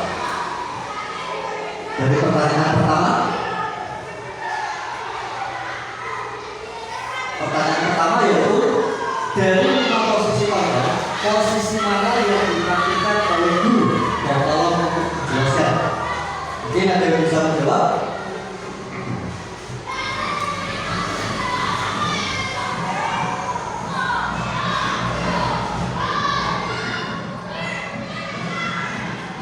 Jadi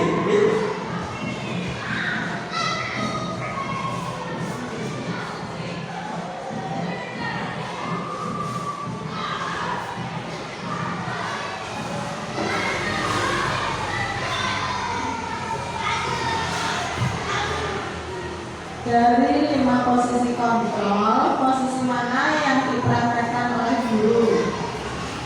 Posisi guru tersebut sebagai manajer. Nah, Pak Joko berusaha menyelesaikan permasalahan yang ada dengan bijaksana tanpa membuat anak merasa terhakimi. Murid diajak untuk menyadari kesalahan yang telah diperbuat dan mengajak untuk memperbaiki sikap tersebut. tidak betul sekali.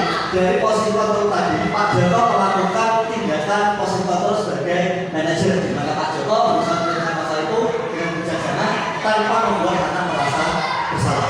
Pertanyaan yang kedua yaitu kebutuhan dasar apa yang harus dipenuhi oleh Mario dan Abi dalam melakukan lempar-lemparan tadi. Sehingga mungkin bisa menjawab.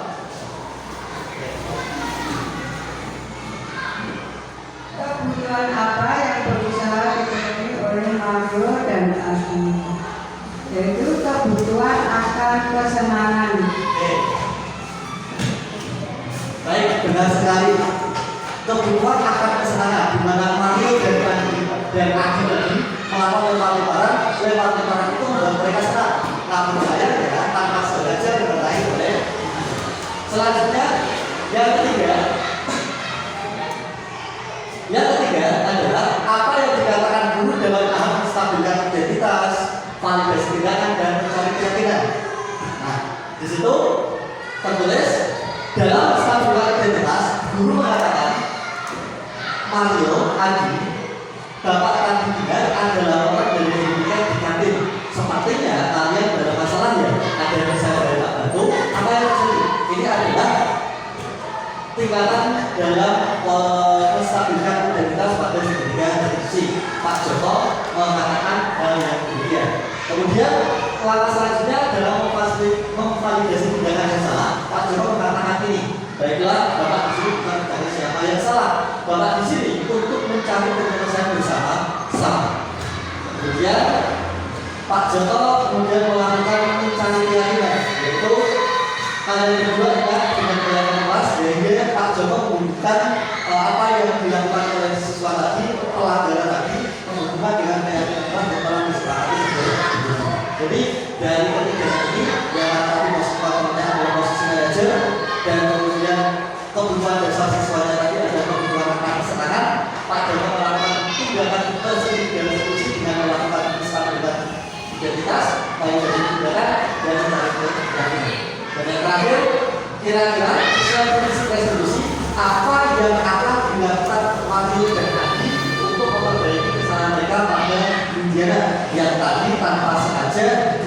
dilakukan oleh mereka. Kira-kira apa? Tentu saja mereka akan meminta maaf kepada dia. Mereka akan mempunyai kesalahannya dengan minta maaf dan berkomitmen tapi juga untuk tidak melakukan kesalahan yang merugikan orang lain lagi. Bapak Ibu, dari pertemuan ini kita dapat menyimpulkan bahwa dalam penerapan program disiplin tersebut kita sebagai guru memiliki standar kepribadian profesional dan sosial yang baik. Karena kita sebagai guru mampu beradaptasi pada posisi sebagai amok, sebagai manajer, mana yang memerlukan murid menjadi urusan yang mandiri, merdeka dan bertanggung jawab, sehingga kita akan membentuk murid yang memiliki motivasi internal, motivasi dari dirinya sendiri untuk melakukan tindakan disiplin positif, budaya positif. Kemudian dari Bapak Ibu mungkin ada tambahan atau mungkin tambahan asal atau mungkin kesimpulan yang lain. Monggo, silakan Bu Dewi. Terima kasih. Untuk kesimpulan dari saya ya Pak ya, disiplin positif itu dapat berjalan dengan maksimal dengan adanya kerjasama dan dukungan dari semua pihak, baik dari siswa dan guru di sekolah, dari orang tua di rumah maupun dari warga di masyarakat. Terima kasih. Baik, sepakat sekali dengan Bu Dewi bahwa budaya positif itu bisa berjalan dengan maksimal jika adanya kolaborasi, adanya kerjasama yang baik dari semua pihak, terutama dari murid itu sendiri sebagai pelaku, kemudian dari gurunya, dari orang tua dan seluruh warga masyarakat, sehingga dalam kegiatan dalam penerapan budaya positif ini nantinya akan berjalan maksimal dan tentunya bisa diterapkan dalam kehidupan sehari-hari. Baik Bapak Ibu, demikianlah, terima kasih atas segala kesempatannya dan mohon maaf atas segala kekurangan. Terima kasih. Assalamualaikum warahmatullahi wabarakatuh. Acara selanjutnya yaitu penutupan. Demikian kegiatan inspirasi buat pemahaman ini. Semoga apa yang saya sampaikan memberikan manfaat untuk kita semua, khususnya untuk SD kita, untuk satu orang, ada murid-murid kita, murid SD satu orang. Dan terakhir minta tolong nanti bisa difoto Mas Ali. Oke, baik.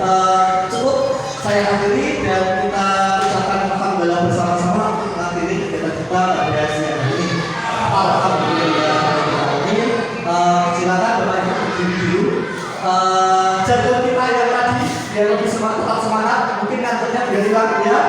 Tujuan semangatku orang satu jaya. Siap ya? Siap?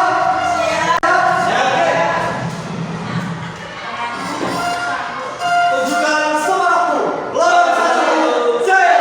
Oke, tepuk tangan untuk kita semua.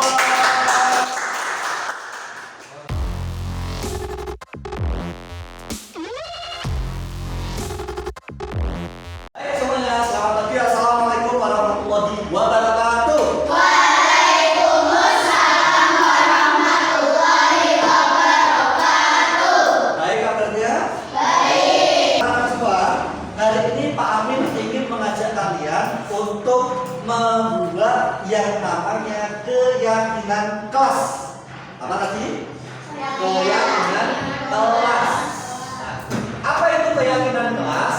Ada yang tahu tidak? Oke, keyakinan kelas itu kalau kita sederhanakan berasal dari peraturan-peraturan yang ada di kelas. Siapa yang membuat keyakinan kelas? Kita, dari guru bersama dengan murid. Nah, sekarang mungkin kalian pernah mendengar peraturan yang ada di sekolah. Bisa mungkin ya tidak terlambat, atau mungkin makan di kelas, atau mungkin pakai seragam salah. Itu contoh dari peraturan. Nah, sekarang kita akan membuat keyakinan kelas berdasarkan peraturan-peraturan kelas yang ada di sekitar kita. Kira-kira nanti kita buat peraturan kelas apa yang ingin kita sepakati dan ingin kita lakukan dan ingin agar semua peserta yang ada di kelas juga mengikuti peraturan tersebut, mengikuti keyakinan tersebut. Ingat, peraturan ini nanti dibuat menjadi sebuah keyakinan dan semua murid, semua guru pun juga wajib mengikuti keyakinan tersebut. Oke ya, baik. Kita mulai dari membuat yang namanya peraturan. Nah, kira-kira ada yang bisa menyebutkan peraturan apa yang ingin kita buat?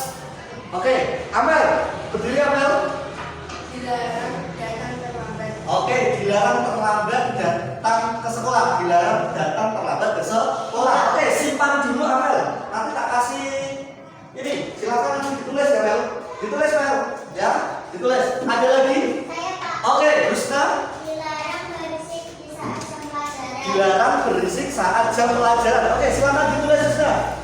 Kalau sudah, nanti ditempel di kelas ya, di depan ya. Terus yang ketiga siapa? Dilarang mengganggu teman. Dilarang mengganggu teman. Boleh ditulis ya. Siapa lagi? Oke, dari sini dulu. Dilarang masuk keluar kelas seenaknya. Dilarang keluar masuk kelas seenaknya. Boleh ditulis ya.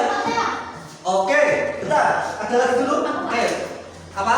Dilarang memakai baju yang tidak sesuai. Dilarang memakai seragam atau baju yang tidak sesuai atau salah. Boleh, silakan ditulis ya. Dilarang mengambil barang milik orang lain. Dilarang mengambil barang milik orang lain. Oke, bagus. Dilarang membuang sampah sembarangan. Dilarang membuang sampah sembarangan. Oke, silakan ditulis. Oke, silakan ditulis. Kalau sudah ditulis, bilang ya. Peraturan tadi sudah ditulis semua? Sudah. Oke, mulai dari yang pertama tadi siapa? Silakan dibawa ke kelas, ditempelkan di sini. Peraturannya dulu. Oke, peraturannya adalah dilarang datang terlambat ke sekolah. Oke, silakan duduk Amel. Siapa lagi tadi?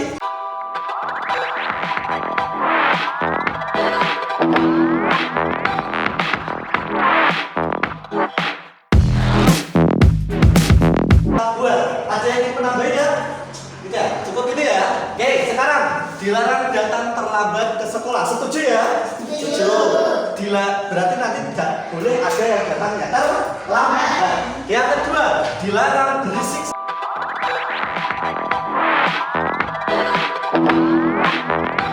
Peraturan yang sudah kita buat ini kita buat menjadi kalimat yang lebih baik, yang lebih positif. Di sini tulisannya kan dilarang datang terlambat ke sekolah. Ada kata-kata dilarang. Artinya apa? Itu masih menggunakan kalimat negatif, kalimat yang hanya melarang. Nah, sekarang kita buat menjadi kalimat yang lebih baik. Maka contohnya nanti dilarang datang terlambat ke sekolah akan berubah menjadi apa kira-kira? Datang tepat waktu. Oke ya? Kita ubah menjadi datang tepat waktu. Oke, siapa yang ingin menuliskan? Kalau tadi Aman sudah ganti ya. Oke. Tadi sudah ada yang membuat datang tepat waktu ke sekolah. Yang kedua siapa tadi?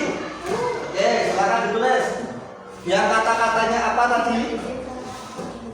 Yang dilarang berisik di saat jam pelajaran. Memperhatikan guru saat pelajaran. Oke, silakan ditulis. Siapa lagi? Yang ini dilarang mengganggu teman. Ya, kira-kira juga menjadi apa? Rukun dengan teman. Oke, silakan ditulis.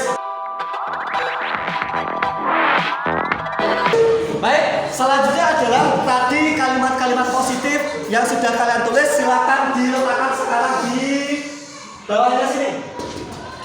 Silakan ya. Bawah sini ya.